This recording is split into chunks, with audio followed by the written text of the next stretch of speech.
It's the most wonderful time of the year. Football is back, you guys. We are loving it. We are in heaven, and you are in tune to the KnoItAllz Network, KnoItAllz Podcast with your usual host, man. We got your boy Tate at Tate Boy Fresh. How you doing, Tate, man? What's good, man? Not too much, man. This is we got a whole bunch of good college football games this weekend. Whew. And then next weekend, we back. We got college on Saturday, NFL on Sunday. My wife know from September 11th until sometime at the beginning of the new year, we probably not going to do too much on the weekends. Big G, what's poppin', man? How you doing, man? We are tuned to the KnoItAllz Podcast. Tell them what's good.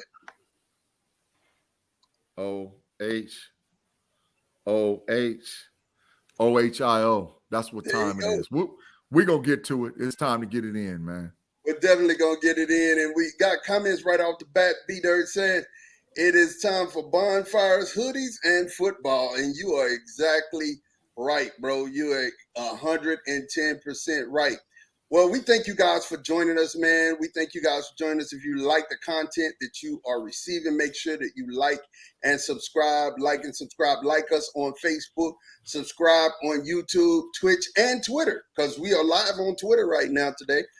So definitely make sure that you check us out. And before we get into everything, we're going to definitely get into this.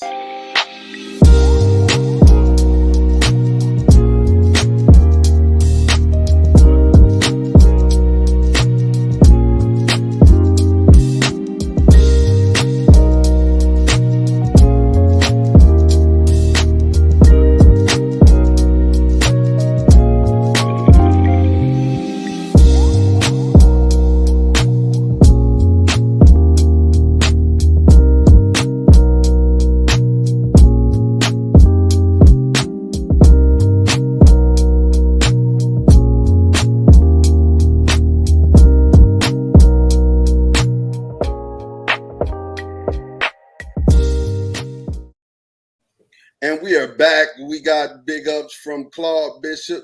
He said, "What's up, gentlemen?" Hey, thanks for joining us, Claude. Definitely said he missed us last week, so we want to make sure that you were tuned in with us this week. I'm glad that you came. Man, let's just jump into it, man. A whole bunch of college football. Listen. So North Carolina played FAMU the week before, right? And they survived a heart attack game. And then this week, they turned around and they played Appalachian State, right? And, bruh, do they just not have a deep – man, Mac, man, I'm sorry. Normally, I would show you some love because, you're definitely a lifetime Longhorn coach. But, Mac, what kind of defense is being played out there? Gentlemen, did y'all see this game, and what did y'all think about it? I saw the highlights. I didn't see the game.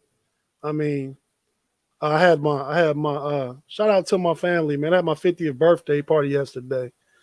50th birthday brunch, a lot of family. Not to change the subject, but that's why I didn't see it. From 11 o'clock to like 5 o'clock, I had company all day.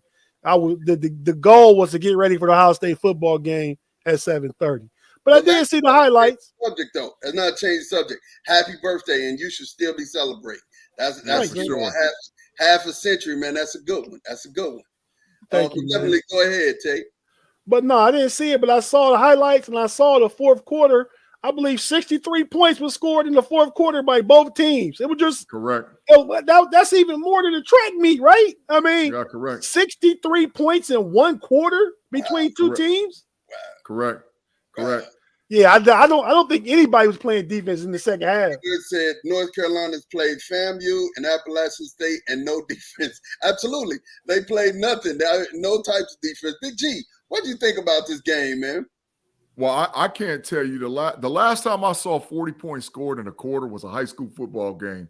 I witnessed it about 3 years ago where the team that I used to be involved with, the Lima Perry Commodores, we had a 40-point quarter, man. And it was like, by the time we scored the fourth touchdown, we was throwing buckets of confetti and looked like the Harlem Globetrotters on the side trying to, play pickup football. And We was running bench players in. We was pulling people out of the stand, say, hey, look, you want a touchdown? You trying to get a run? You trying to get a rep? So, we was pulling people out of the student body, like you want to run in and get you a spot. So, but the deal is that I don't know if I'm not saying this is going to be a changer. This is going to change the culture of college football, but we are definitely in an era where teams are going to run up and down the field because of that 11 personnel, man. Guys got players at those skill spots, man, that you've never seen before. And most kids nowadays, especially from a high school standpoint, don't necessarily want to play on defense, and they don't necessarily want to play running back. They want to play wide receiver because they know that they can catch a 7-yard out and take it 60 to the house, and everybody and their mom will be cheering their name on the sideline. So great. I saw about maybe a quarter of the game, and like I said, that fourth quarter was ridiculous. So I don't look for North Carolina to win a lot of games, but they do got a good young freshman quarterback. His last name is May. I mean, they're ranked. They're ranked. If I'm thinking right, this is a rank. No, North Carolina's not ranked. They weren't ranked? No, North Carolina's not ranked. No, they're not in the top 25. Yeah. Terrible. Terrible. And then let's just switch games. In other news, we definitely got a chance to see Michigan roll out there. Michigan's looking tough, man. What'd you think about Michigan, the team to the north? And I'll start with you, Tate. Again, man, I didn't get to see it. I know they played Colorado State, and they look good. They won 51-7. But I really don't. They have a 2-quarterback system now this year, right, Big G? Yeah. Well, we'll see. I'm gonna talk about it, but yeah, they are playing 2 quarterbacks. Okay. I mean, well, they came out first game of the year, did what they were supposed to do, what we expect them to do against Colorado State, 51-7. So. Yeah, I'll say this much about the Michigan Wolverines, man, and it's no disrespect and no pun intended. They don't have the NFL caliber talent that they had on defense last year, but they are definitely serviceable. But I do think that the McCarthy kid, number 9, playing quarterback for them, and I think he'll win the starting job next week when he starts quarterback, because Harbaugh made a biblical reference by saying, basically, you plant 2 seeds in the ground, see whichever one comes up, and then that's the guy you start. So I think McCarthy playing quarterback at Michigan gives them a whole lot of better chance to win because of how mobile he is. Michigan definitely has 3 dog running backs. That number 2 kid is the truth, and I think they got some speed on the outside. I know that for sure that they got one kid that runs a legit 4.29 40-yard dash, and the last time Michigan had a kid that ran under a sub 4.4 playing wide receiver, they were real dangerous. So I think when it's all said and done, it's going to come down to, the Buckeye boys and the Wolverines getting it on in November, and we seen who's going to pull it out. But Michigan is not – they lost talent, but Michigan still, in my opinion, is a top 5 team. And I think when the poll comes out, Michigan will be ranked either 4 or 5 when the poll comes out. That's some big stuff. That's some big stuff that you're saying, man. That's really some big shoes to fill. We got B-Dirt said Corum is the running back. Yeah, number 2. He's legit. He's legit, man. That kid can run. Mm-hmm. Yeah. So, and I mean, there was some other really, really good games, and we can talk about those here in a second. But I know the game that you guys are itching to talk about, and we'll talk about that right now. Well, actually, before we get into that, I want to say, and I'm saying this on record, Georgia looks like the number 1 team in the nation. Georgia looks like the number 1 team in the nation. Big G would argue that Oregon's not even supposed to be ranked. I'm just going to tell you, I think Oregon just kind of, ran into a real good team that they shouldn't have played this early. Utah even took an L yesterday to a Florida team that was unranked. So I'm saying when you play a good team early and your ball club ain't ready, you're gonna take some bumps and bruises or some losses that you probably wouldn't have took otherwise. I'm not saying that Oregon is a top 10 team. I think they're top 25. I just think Georgia was that good. What do you think about this, G? Go ahead. Let's go ahead and get your comments here. Or the Oregon Ducks is the 4th best team in the Pac-12. USC is better than them. UCLA is better than them. Oregon State is better than them. They are not that good. They don't have the same talent that they had last year when they rolled up into Columbus, Ohio, and played football. They're a completely different team. And really, to be honest, part of the drop-off is Bo Nix. Bo Nix, who Georgia knew well because he played at Auburn all them years, was Bo Nix playing quarterback. He's not really that mobile, and he doesn't have a strong arm, and they play with everything in front of him. Big so G. When the rank, what's happening, Tate? Put your Bo Nix sign up, man. I know you got one. Oh, what Bo Nix is? Yeah. Oh, Bo Nix is hot trash. With the Oregon colors. Bo Nix is hot trash. The Oregon Ducks, man, is not that good. They should fall all the way out of the top 25, but they're going to give the bias to Georgia because Georgia doesn't play anybody else except for the Florida Gators and the Kentucky Wildcats remaining on their schedule. They don't play Texas A&M. They don't play LSU. They don't play Alabama. Their SEC West schedule is Cupcake City. So I'm not saying Georgia's number one. I still say Alabama's number one until somebody knocks them off. And I hate to say that because I can't stand Nick Saban. But in all fairness to Georgia, I think you got to say they number one till somebody knocks them off. They the defending champs. Yeah, they beat Alabama last time they played. Yeah, man. They're the champs. Nah. Yeah. I ain't giving Georgia. I don't know. Kirby Smart is moving on that list of being, and I'm going to have some signs on Mr. Kirby Smart and his crying was behind about how he cry about this and that and this and this. Play a schedule, man. That's all I'm saying is play somebody from the SEC West. Play a legitimate team, man. And I understand that they make these schedules 2 and 3 years. I get that, and they have no control of what kids transfer and where they go and what they do. I get all of that. But come on, man. Oregon should not have been ranked. The only reason why they were ranked preseason number 11 because they were trying to sell the game between Georgia and Oregon. They were selling the matchup. Oh my God. That's the only reason why. Here we go. So go ahead and use your word for the SEC before we get to your game. Go ahead and use your word. Go ahead. Man, you know what time it is. It's all bias, bro. We already know what time it is in the SEC. It's all bias. But I will say this, the SEC West is good.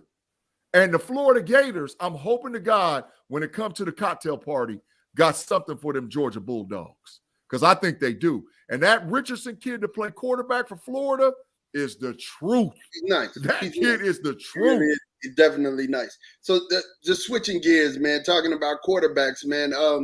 CJ Stroud, Ohio State. How do you feel like your guys fared yesterday? I'm going to go ahead and start with Tate on this one, man. Tate, how you feel like the guys fared yesterday in their opening game? Man, it wasn't what I expected. I was expecting Ohio State to better than cover. The spread, the point spread was 17.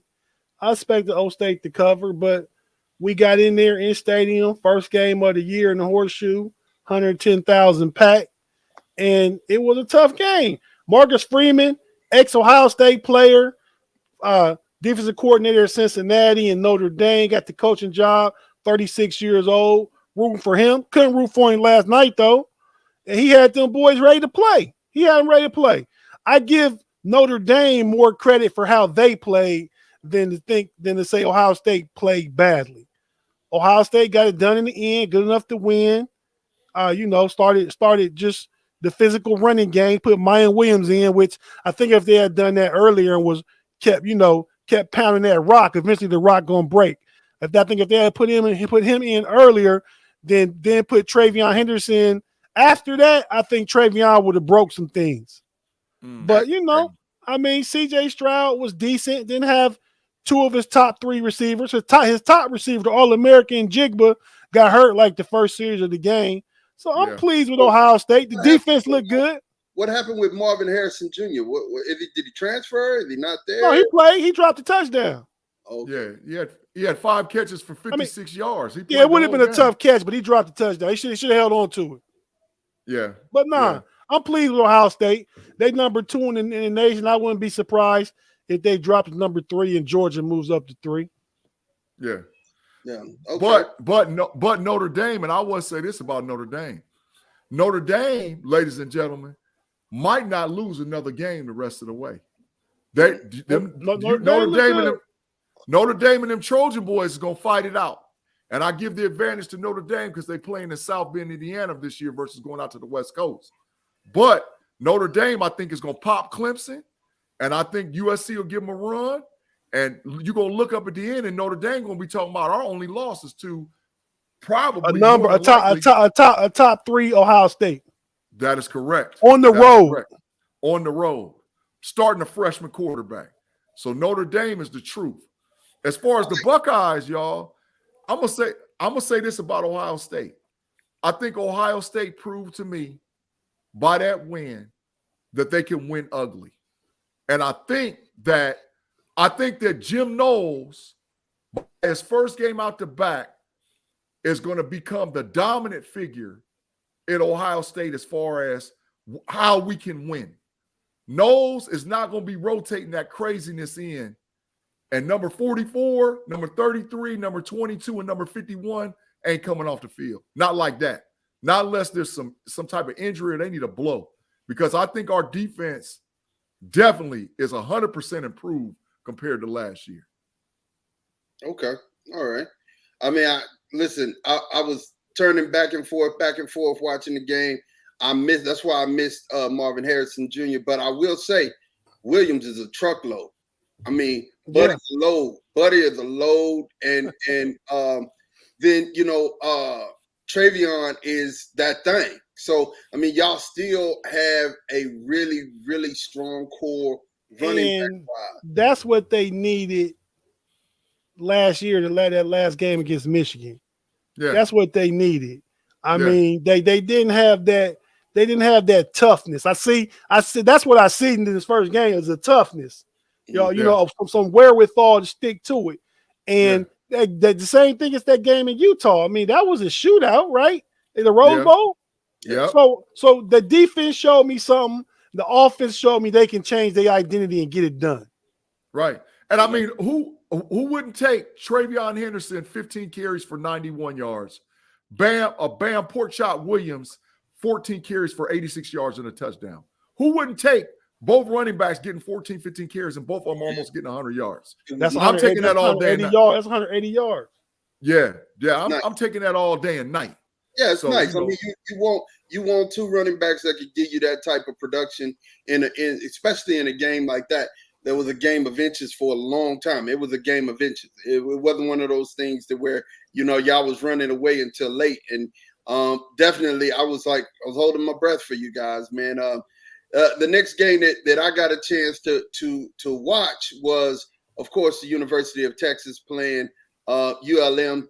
It was a warm-up game. Definitely a warm-up game. I felt like Quinn Ewers kind of got the cobwebs out.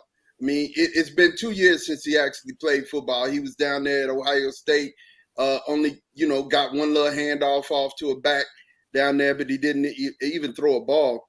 And, you could see something special about the game. All I can say is that you see it. A lot of times when you see kids jump out there from high school to college football, you can't really see what it was that had them having all the hype.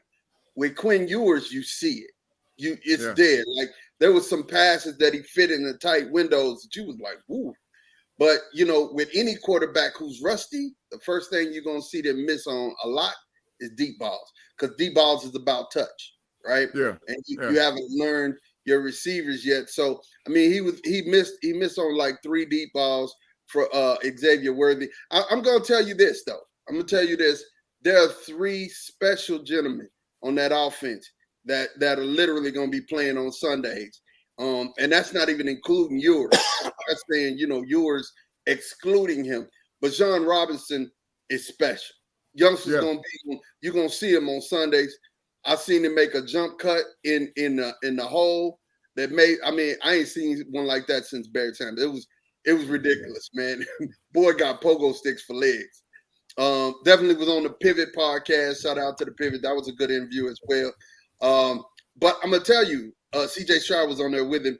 I'm gonna tell you, Xavier Worthy's just that special, and the big kid from Denton Ryan, special, really special. These kids are gonna give, and I stand by. I said they're gonna, whoever has the ball last when they play Alabama, that's gonna be the person who wins. I really think they have enough to challenge Alabama, and that's not being a homer. That offense is special. The line is special. It's gritty. Like Tate was saying, you needed that type of gritty, just physical play.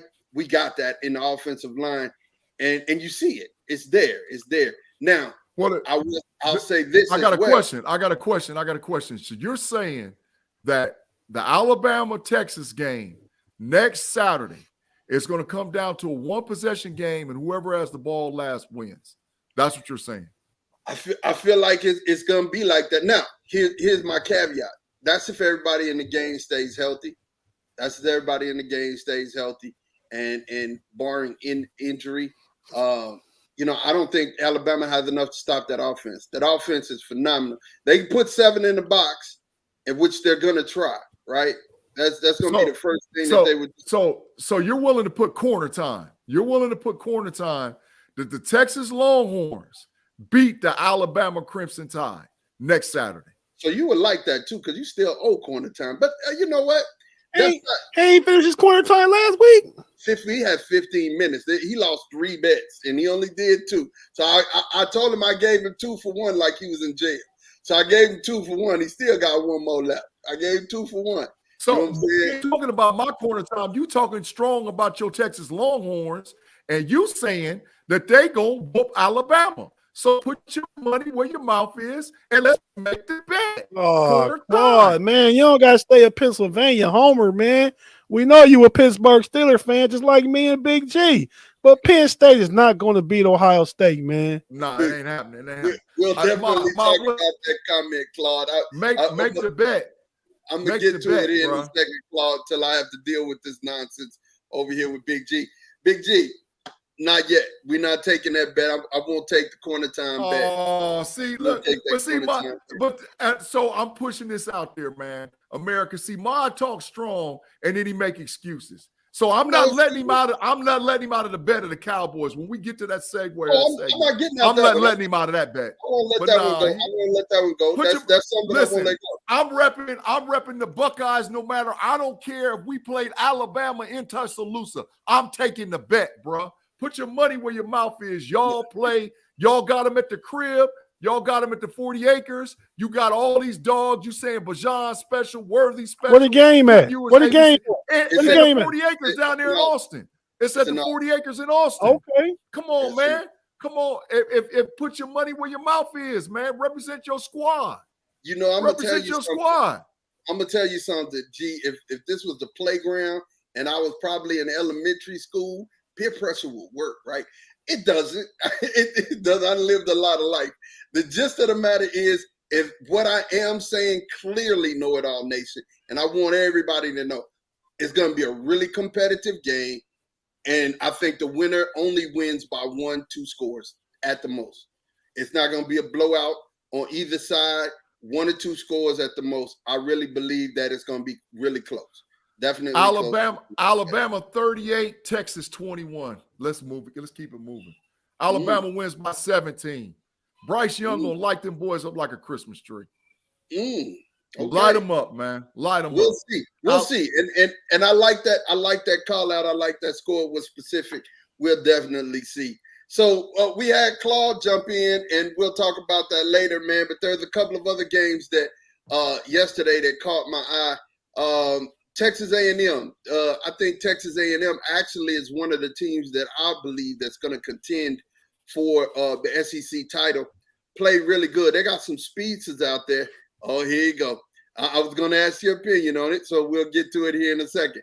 They got some speedsters out there at wide receiver, some world-class speedsters, and actually look like they fixed their quarterback position. I'm going to start with Tate before we get to G, because he's already let his be known. Tate, did you see any highlights of this game? What game is that? Texas A&M, Sam Houston State. I didn't. I mean, I don't have to see. I can just see Texas A&M playing Sam Houston State and know how that's going to go down. I hadn't seen any highlights. I know Jimbo Fisher had a strong recruiting class. Who was their quarterback? The same quarterback they had last year? King, yeah.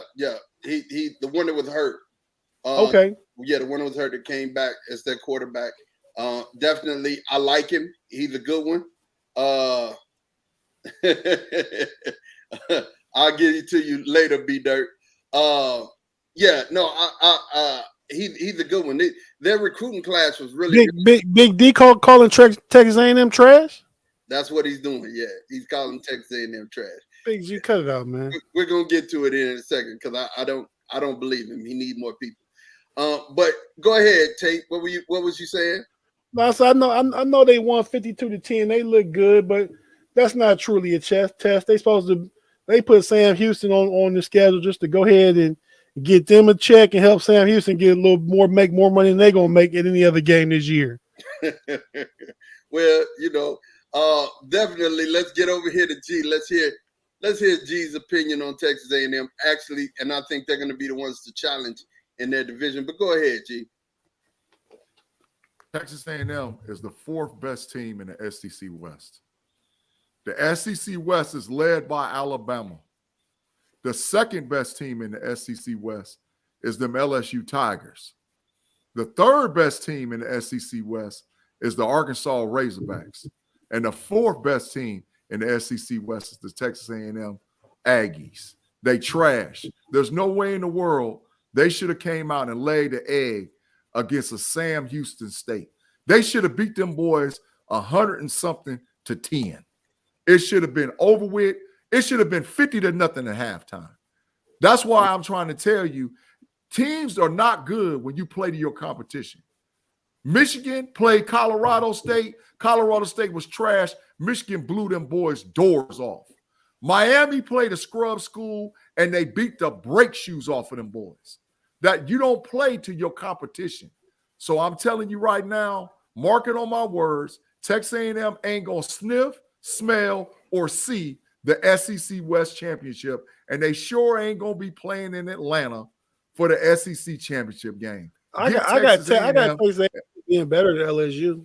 Yeah, they ain't better than some Tigers, man. They ain't better than LSU Tigers. But here's what I'm going to tell you.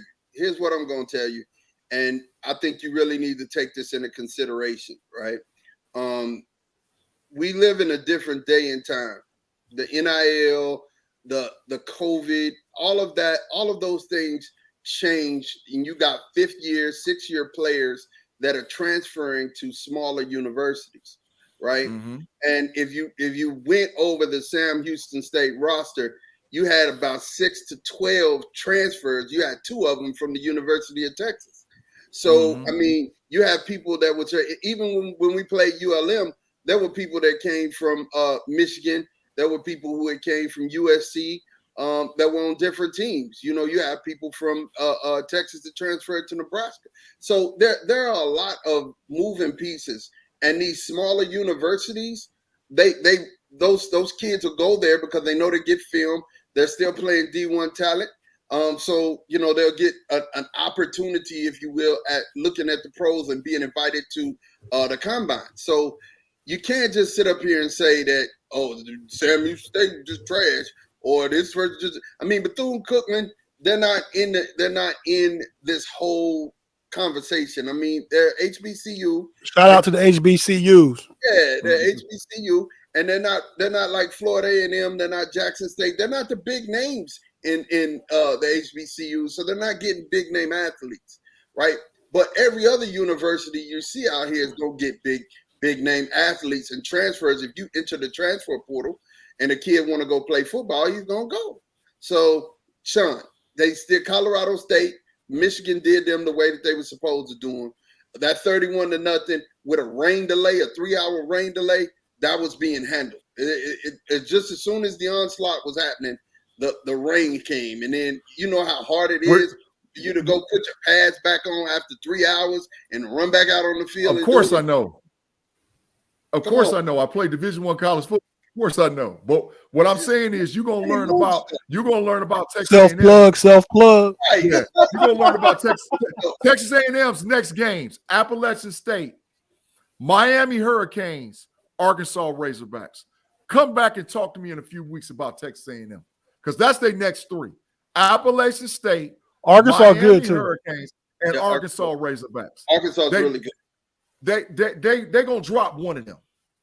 They're gonna drop one of them. One of them they're gonna drop it. I promise you can bank on it. Overrated, not a top 10 team. Overrated. Definitely check that out. So let me ask you guys, was there any other game that stood out to you guys that y'all were like, "Ooh, this is a good football team"? Oh, I think, like I said, I think Michigan is a very good football team. I don't think the cupboard is bare. I think that Harbaugh, and making a reference point about you was saying about that transfer portal, I think Harbaugh played two to the middle so the number 12 wouldn't transfer, because Michigan is a better football team with McCarthy on the football field. I'm just saying. I think, in my opinion, Michigan is a top 5 football team. I think Arkansas is a top 15 football team. And I think that the Florida Gators possibly are top 15, top 20 that can make some noise as the season goes on. Florida is very, very talented, man. Even though I was watching that Buckeye game, I kept my eyes on that Florida game. They beat Utah? Yeah, they beat Utah. Number 7, Utah. They was unranked. Florida was unranked. I think it was at home, though. Yeah, yes, it was in the swamp. I'm gonna tell you, the quarterback he looks all world. Boy looks all world. He looks like he's gonna be the first quarterback taken in the draft. Big, strong. I didn't see the game, but he don't look like that, Mod. Bro. We all know who the first quarterback in the draft taken gonna be. Go ahead, tell him, Big G. Yo, it's CJ Stroud, but he's not eligible. He's eligible in 2 years, so it'll be between him and Caleb Williams, who's the number 1 draft pick that particular year. Caleb Williams, and that's the other team I was going to shout out and say. I think that the USC Trojans, them Trojan boys is dangerous. Them Trojan boys are dangerous, man. I wouldn't want to play them. Not now, and definitely not at the end of the year. But I think that them and Notre Dame is going to fight it out, because they'll see the same. Notre Dame played cover 3 85% of the snaps against the Buckeyes. It wasn't until the end where they went cover 1 blitz, and you seen Stroud hit Xavier Johnson. So you're going to see Notre Dame play that same defense against USC, and we'll see if they can beat them. But I think USC is definitely underrated. I think Florida's underrated, and I definitely think Arkansas is underrated. 3 very talented teams that I think could make a push for the playoff. You know, A&M is ranked number 6. Correct. You know, overrated. Right? So overrated. Utah was number 7, so that was 6. 7 went down. Then Michigan was ranked number 8. Yeah. Oklahoma, if you ask me, that's who's inflated. OU's inflated. Baylor is not. I think Baylor's a really solid football team. Oregon lost. They were the number 11, and then Oklahoma State. They won, which is their 1-0. NC State won, and that was a good game. USC, I think, it should be a little higher. There was one team I wanted to ask you about before I get to the clown of the week, really, basically. Wisconsin, you guys. What did any of you guys get a chance to see that Wisconsin game? No, I didn't see the Badgers play, but I know that Wisconsin is still, you're going to get the same thing every year. I mean, I'm talking about all the way back to the years of Ron Dane. They're going to line up, and they're going to line up in that 12 and that 13 personnel, and they're going to say that our offensive line and tight ends is better than your defense. So Wisconsin's going to play the same. The only time they didn't have that is when Russell Wilson was playing quarterback for Wisconsin. And guess what happened that year? They won the Big Ten championship and won the Rose Bowl because they had a quarterback. So Wisconsin is always going to play the same style of football. Our offensive line and running backs are better than your defensive line and linebackers. That's Wisconsin in a nutshell. Tate, what do you think about Wisconsin? Didn't see them. I wanted to tell you my surprise team. A team I think is, I already said about Notre Dame. I'm going to roll with I'm gonna come in your neck of the woods, Bod. But I'm gonna keep it out east. I'm gonna come Big 12. I won't stay out east. I think y'all gotta look at West Virginia in that Big 12. Once they get some continuity, they got a new quarterback. I mean, but I think they can be really good. I mean, they could lose another game or 2, 3 losses on the year at the most. but they can compete in that Big 12. Yeah, I've seen them. They actually looked really good. I was watching the game. They looked really good. Definitely. I just want to say, man, listen. Scott Frost may not have a job before the end of the year. I don't get it. I don't get how you get to this position as a big time coach, and you just making bonehead. I don't get it, man. What do you do now? He's still dwelling on the fact that they lost to Northwestern. But what's your expectation with Scott Frost? Nebraska's the third or fourth best team in the Big Ten West. They're not. It's Minnesota, Wisconsin, Iowa. Keep it pushing. So I mean, it's not. It wasn't until the third quarter, the third quarter, that he started riding his horse. The running back, if he would have sat and ran the running back in the Northwestern game, they win that game. And Correct. then he turned around and started riding his horse. And when he started riding his horse in the third quarter, they pulled away finally. And it's one of them things where, I mean, I ain't gonna lie to you. I root for him because he was here. He gave us all he had. What's the youngster's name at quarterback? His daddy was real good for Oklahoma. Thompson. Yeah. His last name Thompson. Thompson. Yeah. Cameron Thompson, right? Yep. I don't know. I can't remember his first name. All I can say to you is that he gave us all he had. I mean, he gave us all he had. I know I'm rooting for him to win, but I mean, you got 3 interceptions on the season. Casey Thompson. Yeah, he forces the ball a lot. And he plays with that gunslinger mindset. He makes some good. But that pick in that Northwestern game at the end of the game wasn't his fault. That tight end dropped the ball. Yeah, too correct. well. And that cost him. And I mean, just to stay on the subject, I tried to call you Big G during that game last week. At the time I didn't know Charles Thompson was his dad that played at Oklahoma and transferred to Central State back when we had friends going there and stuff like that during that time. Like 90, 91-ish. Yeah. Charles Thompson, for you guys that don't know, and I guess we're sort of telling our age, back then when you start talking about great college quarterbacks, I mean, he was on the line with Darian Hagan, Jamil Holloway, Frazier that played in Nebraska. I mean, he was one of those type of guys. So I love the fact that Charles Thompson 10 years older than Tommy Frazier.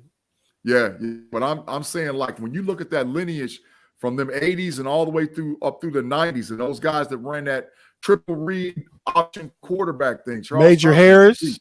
Oh, yeah. Major Harris, West Virginia. Major, definitely dogs. Tony Rice. Yeah. Tony Rice. Yeah, people forget how good Notre Dame was with Jerome Bettis and Ricky Waters, Rodney Culver. They had a great team of running backs, man, playing on that Notre. Rocket was there. So, Thompson was right there in that conversation as one of those guys that could play legit quarterback. So, yeah, that's his father. Right. But like I said, Nebraska's going to not maybe win 6 games. Maybe. They're not, the Big Ten West, and I'm sidebarring, but I'm loving the infusion of us getting UCLA and USC joining the Big Ten West. That was going to infuse the conference and now make it to where it's not always going to be lopsided, because that Big Ten East with Michigan, with Penn State, with Ohio State, sometimes it just ain't fair. Hey, Big G, I want to since you brought that up, I'm going to shout out my brother-in-law, Kevin. He's a UCLA grad. He's over at my house yesterday for my birthday party and stuff like that. And I told him, what you think about UCLA going to the Big Ten? And I told him, get ready to take some beat downs, but y'all gonna be better because of it. Yeah, definitely. We're gonna take some whoopings. But right. It's time. The same thing is going to happen when Texas and Oklahoma join the SEC. Get ready for the beatdown.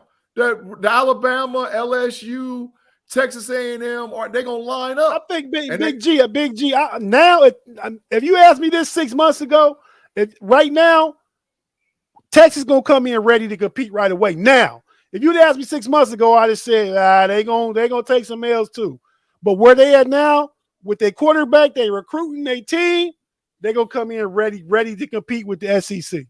We're gonna see Saturday. And this game next Saturday is gonna be it's going to be a proving game. They don't have to win it. They just got to compete. Yeah, you got to compete. Yeah. You got to compete. Yeah. And I think we're going to do that. I think, we're going to do that in a lot of ways. You guys, you asked me a question, and I just, we'll finish because I don't want to spend valuable time talking about somebody who don't matter, and we're talking about the Nebraska football team. It just is what it is. But the reason why I said that Scott Frost is literally going to lose his job is because of the simple fact that, he's trying to depend on Casey when the star of their team is the running back. He is that guy. He's him. You know what I'm saying? When you need somebody, he's him. Now, I seen something in the news where C.J. Stroud donated $500 to his whole team to go get each player. Not to his whole team, each player. Each player got $500. So that's the whole team, right? Mm-hmm. Mm-hmm. Including the athletic trainers. The trainers all got all of them. Okay, so let me break it down and explain this. And I was saying this on this. Shout out to the BTSC for allowing me to be on the podcast, right? CJ Stroud's NIL deal is unbelievable, right? He's locked in through Lex Wexner, who owns the Express. So his NIL deal. The Express. What's the Express? What's the Express? Learner Limited, Bath and Body Works, that line of Lane Bryant, all of those things are all up underneath the same umbrella. So, and Lex Wexner Corporate Express is in Columbus, Ohio. So I think he gets like a $3.5 or $4.5 million NIL deal with the Express. Well, for him to give every last one of those players, which we're talking about 100 and something kids, a $500 gift certificate is a tax write-off. So, that's why he did what he did. But of course he did it to make his, to make his team look good. So I'm with it. I mean, all those kids, this kid's riding around Columbus, Ohio in a Lamborghini. So come on, bro. He got it like that. I'm still gonna say he's gonna make more money at Ohio State than he will as a rookie in the NFL. He's gonna make a lot of money, man. A lot of money. So I brought this up to talk about the NIL deals and the ones who got the best ones. I mean, because I seen Bryce in a Dr. Pepper commercial. And he was asking how many NIL deals does he have? When you start thinking about this, we've talked about it before. There's no cap, and I mean, when you start pulling these programs who have mega bread and a lot of cheese, you're gonna really start seeing kids decommit and recommit to these places where they could get a lot of money. And even it was, when you look at it from this standpoint, it's worth it to see what USC did. You know what I'm saying? I mean, they're two big stars hit on a couple of TDs this weekend, right? The receivers from Pittsburgh and Caleb Williams. I mean, so Tate, I'm gonna ask you, man, with the state of the way that the NIL is structured right now and how you see it, how's it gonna affect college football moving forward, man? I mean, I feel like it makes what was not necessarily a lot of parity in college football. I mean, we all come into each season most of the time knowing for the past 5 to 10 years, you got Alabama or one of the top teams in the SEC, which is generally Alabama. Now it's Georgia, was LSU, maybe at one time was Florida, but Alabama always been there. In the Big Ten, you got Ohio State. In the ACC, you got Clemson. And you knew those three teams more than not was going to be competing for the college football championship. I think these NIL deals allow high-end talent that was going to some of these big schools and even sitting the bench, going there just to compete, to transfer out and go to other schools and get paid, but also while they're getting paid, make these other teams viable, make them good. You got Casey Thompson. We talking about going to Nebraska. He makes them better than who would have been quarterback there had he not gone there from Texas. And he went there from Texas because Quinn Ewers left Ohio State to go to Texas and be the quarterback because he had a big NIL deal at Ohio State, but he wasn't going to get on the field because of CJ Stroud. Right. And if you're not playing, you're not going to get paid NIL. Right. So he left to go to Texas so he can get paid, and he's going to make them better. So I just feel like it takes players that are good sitting behind good players at the big main schools sending them to other big main schools, allowing them to play and get paid, and it makes them better, and it makes for more parity in the college football game. I like it. I like that answer, man. Definitely. So kind of switching gears, one of the things that we wanted to talk about is, and probably one of our last subjects here before we get out of here, college football playoff to 12 teams. How y'all like this, man? How y'all like this? Is this something that we're welcoming? Is it something we think is going to be good? Is it we think it's something going to be bad? Talk to me about it, man. Tate, I'm going to start with you. How do you feel about this 12-man playoff or 12-team playoff? I like it. It's necessary. It's necessary. It's gonna be a money maker. You got college football, like we just was talking about, these NIL deals. These college football players getting paid now, man. Mm-hmm. So you know the schools is gonna allow the schools to generate more revenue, make more money. It's gonna be a larger platform for some great players because and think about it. We got bowl games with good teams in it, and the best players not playing because they don't want to get hurt. And I understand that, but they not playing because their bowl game didn't mean enough. If they was playing in the college football playoffs, those players would play. So now that we have a 12-team playoffs, we're gonna get to see a lot more great players playing at the end of the year. So I mean, I like it. I think it's a win-win for everybody. The players, because of the exposure, the platform, the money. I think for the schools, because it's going to generate more revenue and more money for the schools and the college football championship bowl series and all that stuff. I mean, it's a win-win. Yeah, I got it. And G, what'd you think about this, man? I mean, you've been crying for forever to go from for them to open it up and give us more of this. So how do you feel about this? Well, I've been saying the same thing, and I'm not going to change my story. These collegiate athletes who are these major big-time programs are professional football players. Ain't no ifs, ands, buts about it. But the reason they did it, don't get it twisted. And I agree with what Tate was saying, and I agree with some of the things you said off air. But you know why they did it? They did it to save college football. What they didn't want to happen was that the Big Ten and the SEC become the two conferences, and then they fight it out. So what they did is they said, okay, we're going to let the top 6 conference champions all make it. Then we're going to get 6 at large. And then we're going to let, if you're 5 through down, you're going to play a home playoff game on your campus. So they're going to sell the idea that these kids get an opportunity to play in the college football playoff at their home stadium. Because if you're not a 1 through 4 seed, you get to play at the crib. So could you imagine a SEC team coming up north at 5 versus 12? Can you imagine LSU having to come to Michigan and play a first-round playoff game where everybody always talks about the teams in the South having to play the team in the North under weather conditions?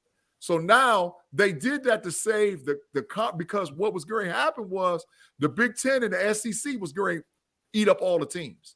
And so now the ACC, Pac-12, Big Ten, SEC, Big 12, all the top 6 get a team in, and then you get the 6 at large. But they also are going to force Notre Dame to join a conference.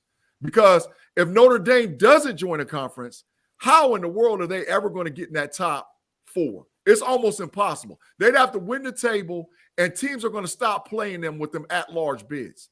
So now you're going to see Notre Dame join a conference. So because of that, you're going to get the action that we've always desired because, like I said, the kids are already professional athletes. But at the end of the day, they did it to save the 6 conferences, which, like I said, I love. 1 through 4, 5, 12, 6, 11. Then you reset and to play the 1 through 4. But like I said, 5 through 12, say the Buckeyes don't win the Big Ten, right? Say they play a Florida team in the middle of November or December in Columbus, Ohio on the field. Bro, come on, man. Now you're going to start getting the parity that we've been talking about to eliminate some of that bias for teams in the South playing, not having to play in the elements. So I love it. I love the fact that they're going to actually make it fair. I hear you. So this is definitely where we're going to the end. And normally I would do my parting shots. But, and I would, y'all guys, because y'all have a, y'all have you guys fantasy draft coming. I don't want you to give away any players, but let's talk strategy on fantasy football. Because there's a lot of people watching who got their draft. I did my draft yesterday. Definitely something I learned. A good team, mind you too, man. You got a good team, man. Go ahead, empty that Derek Carr spot. You're not gonna play with Russell Wilson. Well, go ahead and get you another skill player on that team.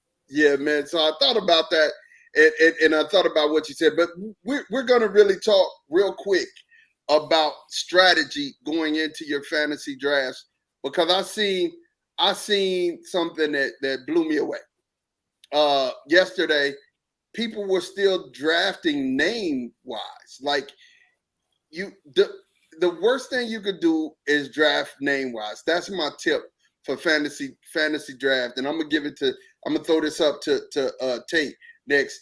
But don't draft on name. Don't people were drafting what's my guy down there in for Arizona, DeAndre Hopkins. Hopkins. They were drafting.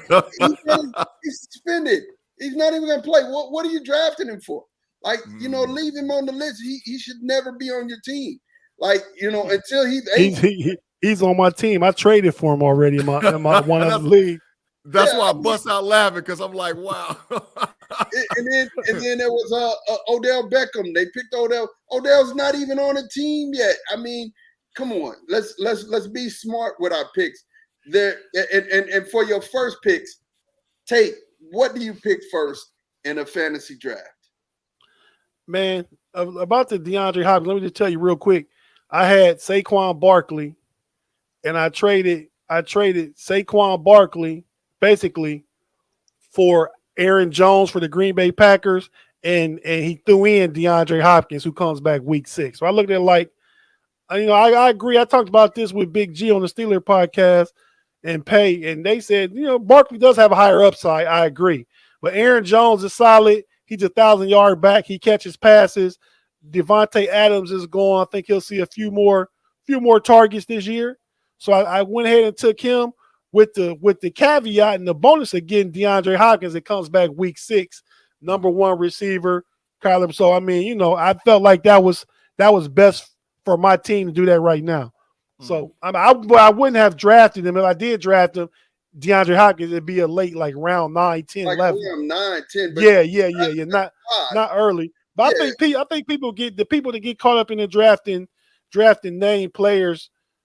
That's what they know is our names. You know what I mean? So my strategy though in team building, man, it's all about the RB. I'm getting me an RB early and often because the receiver position is so plentiful that you can come back and get good receivers in the 4th and 5th round. You know what I mean? So I'm all about the RB. Quarterbacks are comparable with each other. Yeah, you might have Patrick Mahomes throw for 330 yards a game and 3 touchdowns, but you can also get Derek Carr. Like you got Derek Carr that's going to throw for 290 and 3 touchdowns a game. It's comparable. Russell Wilson or Patrick Mahomes might have more yards, but the touchdowns at the end of the year are going to be around the 35 to 40 range. They're going to be within that amount of each other. He throws for 3,000, 4,000 yards every year. Yeah. So I agree. Yeah. So I'm all about the running backs. If I'm picking late, like our league is 12 players. I picked in a 14-team league. If I'm picking late, man, I'm gonna go ahead and try and still get the best running back available. But if I think it's a running back that'll be there, my next pick, I'm gonna get the best wide receiver that's left, or the best at that pick. You probably can get the best tight end. I'm gonna go for just the best at that point. Mm-hmm. All right. So, G, B Dirt said it was diplomatic of me to ask you without putting players out there, and the reason why is because y'all still got a draft, and I don't want to give anybody no advantages. But so. Gee, what is another winning strategy that you would go by? Tate said running back early and often. What's another winning strategy that you would go by in selecting fantasy football players? after you get past the second round, you got to find a double up. You got to find a quarterback wide receiver combination that can get you over the top. After you go, because your first 2 rounds should be designated. Hold up. What is a double up? Just so for people who don't know anything, you're speaking to them. What's a double up? A double up is a quarterback, wide receiver, quarterback, tight end combination that's going to be successful to put up yards for you to get an advantage on the same team. On the same if you team. Got Green Bay quarterback, get you a Green Bay receiver. Yes, you got after you get your first two picks, and just to me, I mean, I don't know about all these folks talking about Jordan Jefferson and Cooper Kupp, and I mean, they selling magazines. It's right over here over the top of my head. They selling it for $9-10, and folks got Cooper Kupp going number 1 in fantasy football. Anybody that takes Cooper Kupp at number 1 in fantasy football, you have turned your money in already. Your money is gone. You're not going to win. So anyway, you got to have a double up, a guy who can play quarterback and a guy, wide receiver or tight end, that's suitable, that can get you those double hit fantasy points. And I got a second, like Patrick Mahomes and Travis Kelce. Yeah. So the theory is just to clarify for you, Big G, then you can finish. If Patrick Mahomes throws a touchdown pass to Travis Kelce, you get 12 points. You get Mahomes touchdown, you get Kelce touchdown. So that's your double up you're talking about. Right, and there's a lot of them. Derek Carr, Devontae Adams, Patrick Mahomes, and whoever he got. Josh Allen and whoever he got. Yeah, Tom Brady and Mike Evans. I mean, there's a lot of double up. Yeah, Joe Burrow, Jamar Chase. There's a lot of double up. Even somebody as serviceable as like a Kirk Cousins and a Jordan Jefferson, or Matt Stafford and Allen Robinson. And Cooper Kupp's their main guy, but that's a good double up combo that you got to look at trying to get. Even somebody like Kyler Murray and Hollywood Brown. That's a good double up that you look at a strategy to get after, but the second strategy, and I'm going to point this out, man. Lamar Jackson got a double up partner. Actually, never. And Andrews, Mark Andrews. Not just Andrews, likely, and you have the other wide receiver who's coming. Rashard Bateman. Yeah. But I'm not picking Rashard Bateman. I'm not counting on none of that. Though. I'm not counting on. But I will say this. This is another strategy. If you play in a league that has a defensive player and a defensive team, you got to look at 5th, 6th round, picking a top 5 defense or a guy that going to get 15 to 20 sacks. You got to do it because the value at that point. I asked for one tip, and you're stepping on my toes on my tip. Oh, I didn't know you was going to talk about that. My bad. The double up. But no, so that's perfect. See, we think alike. You know what I'm saying? 5th, 6th round defense. Yeah. Defense. And don't just pick a team because you like them. Pick a defense that's going to generate turnovers. You know what I mean? Yeah. That defense, because there's not like a real shutdown defense out there, but a defense like Pittsburgh, San Diego, Dallas, defenses that are going to generate takeaways. You want to pick those up because that's going to help you. Any way you look at it. That is our tips for fantasy football, and we hope you have a good season out there. I mean, there's a lot of people that's gearing up. We hope you guys have listened. I mean, Tate has given you. I have to take off my hat on that one to him. He has won more fantasy football leagues than we have, but we all have won. And definitely I've stayed in the top, 3 of every league, 3 or 4 of every league that I've ever been in. I ain't finished last. I'm not that guy. So when you're going to compete, you need to compete the right way. And we're trying to help you to compete the right way. And there's some secrets. Like as for my parting shot, my secret is, and I already gave him away, but my secret is Rashard Bateman.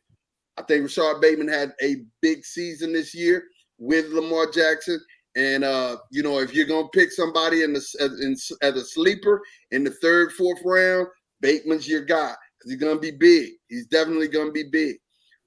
Parting shot to you guys. I'll start with you, Big G. What's your parting shot? My parting shot is to Deion Sanders and the Jackson State Tigers. and what they're going through down there with not having no water like Flint, Michigan, man. And that just hurts my heart. I mean, not just because it's the Jackson State football team, but the fact of you have another city that's just like Flint, Michigan, that doesn't have no running water.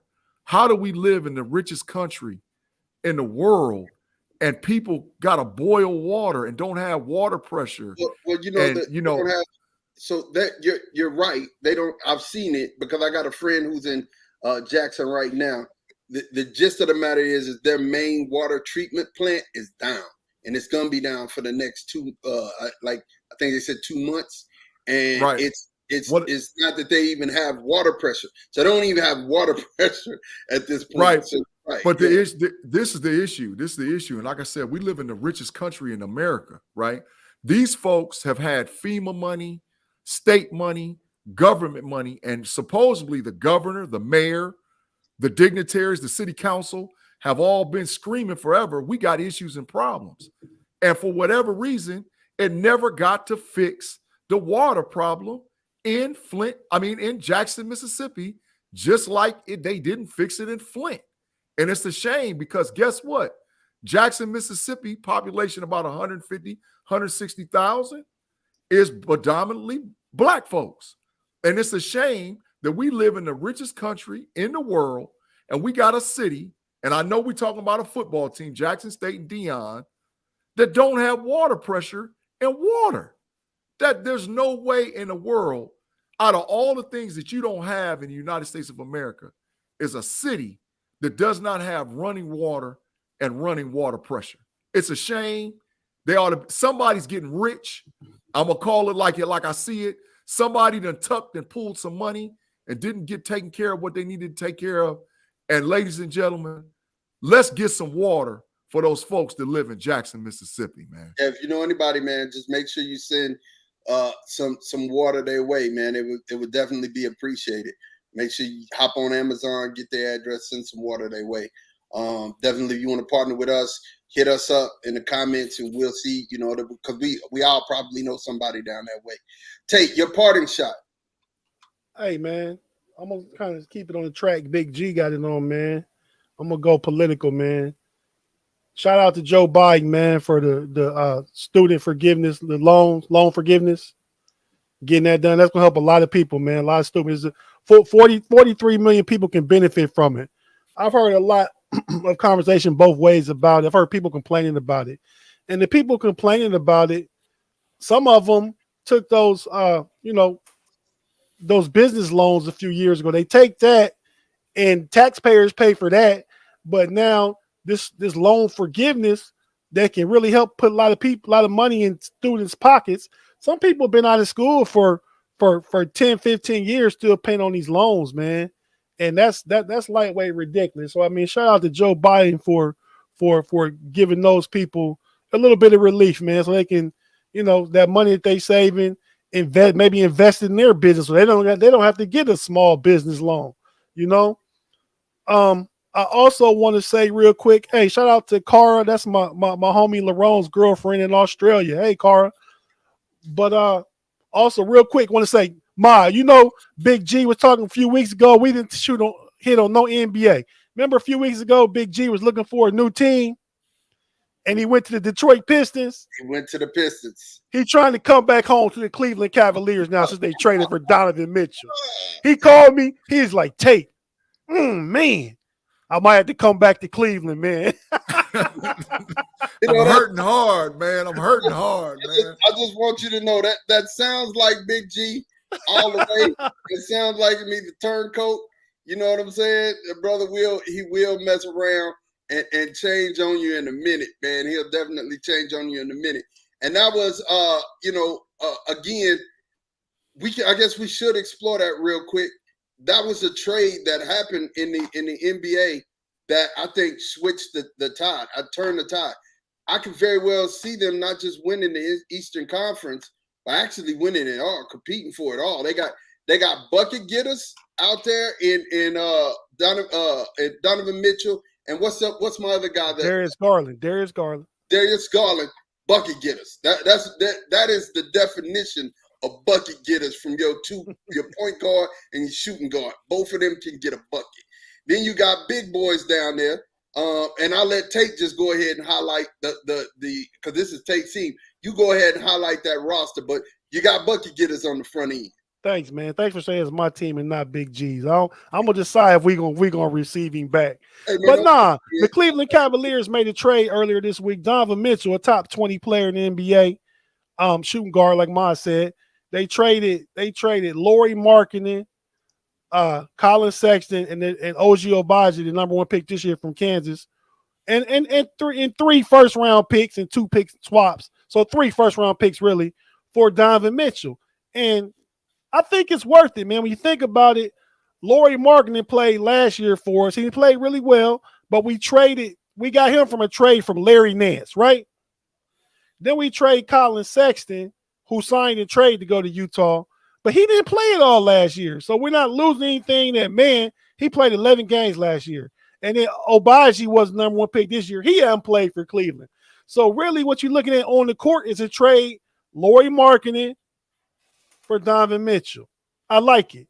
I mean, with Cleveland's young core, with Evan Mobley being 21, Darius Garland being 22, and Jared Allen being 24, that's their core, right? Donovan Mitchell's 25. They don't need any first-round picks for the next 3 or 4 years because they got a young team that's already talented. They need to get those pieces to go around those 4 stars. I mean, that's 3 all-stars, Garland, Allen, and Mitchell, and Mobley should have been Rookie of the Year. Mobley's right there, though. Mobley's right there. Mobley is going to be the best player on the team.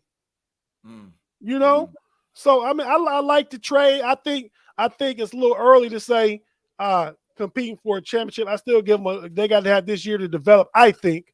I think if they make it to the Eastern Conference Finals, I think that's their ceiling. Anything over that is gravy. But I do got them not being a play-in team this year. They're going to definitely be a playoff team fighting for home court in the first round. Let me ask you a question, Tate.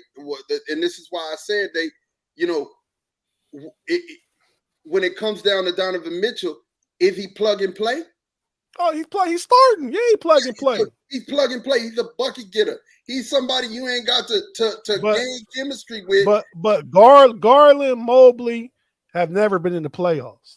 I mean, you got to get there. To say our first time in the playoffs, we going to the NBA Finals, I don't necessarily like Boston broke through this year, but how many times they been to the Eastern Conference Finals? Yeah. Jason Tatum, Jaylen Brown, Marcus Smart, they've been there. Yeah, first time. But like I said, I could see them contesting for that East, bro. Like they on some real stuff. They're gonna be in the top 5. They're gonna be in the mix. Like I said, got Kevin Love. You still got Kevin Love. Still got Karis LeVert, Ricky Rubio coming back on the bench. This is a solid team. I never get why y'all say bench like that. Y'all always say bench. Okay, with bench. You're on the bench. You know what I'm saying? Definitely. G, how you feel about this move real quick before you turn around and get your corner time as we're going out? I ain't doing no corner time today. You kiss Christmas, bro. But let me just say this, man. I'm gonna stick with the Pistons, man. But I think I was quick to pull it, man. The Cavs, man, they're looking stronger and stronger, man. That's all I'm gonna say is the Cavs are looking stronger and stronger. And what if I had to say a team was gonna get a championship in the next 3 to 5 years based on a young nucleus? My money is with the Cavs, the New Orleans Pelicans, or the Minnesota Timberwolves. They're a bunch of Memphis Grizzlies. They're all babies, and they all talented. All small market teams, and they all got killers, man. So I'm, the Cavs with Mitchell, top 3 in the East, gonna be fighting top 3, 1, 2, 3.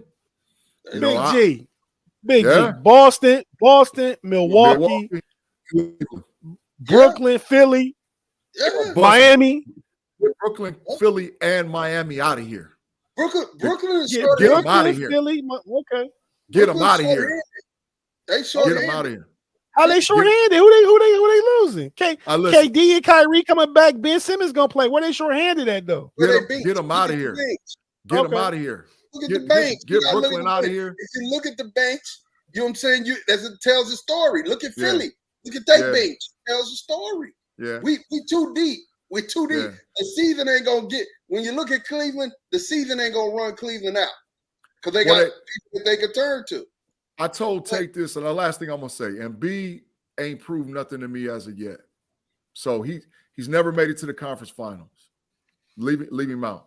KD and Kyrie, if they prove they can get along, and Ben Simmons actually can prove he can make a free throw, then maybe. Cleveland is way more talented than Miami. So the Cavs is my top 3. That's just me. You know, better than the Detroit Pistons. I made a move to him. I like him. I like the young nucleus, man. But I might have been premature, but I'm gonna stick to it. But believe and trust. B. Dirt said the Pistons got you. Yeah, hey, but believe and trust. I'll come on the show because I ain't so far gone where I won't repent and say, hey, look, I was wrong for picking the Pistons. I agree with Claude on that. And I'm gonna have to go get me some Cavs gear. You guys, we want to thank you guys for watching the show. Again, make sure that you like and subscribe. Like us on Facebook, subscribe on YouTube and Twitch, and also Twitter. We were live today on Twitter, you guys. Hope you guys that watched on Twitter enjoyed your experience. And for myself, for G, and for Tate, I'm telling you, man, we are out of here, and we will catch up with you guys next week. All right? Peace.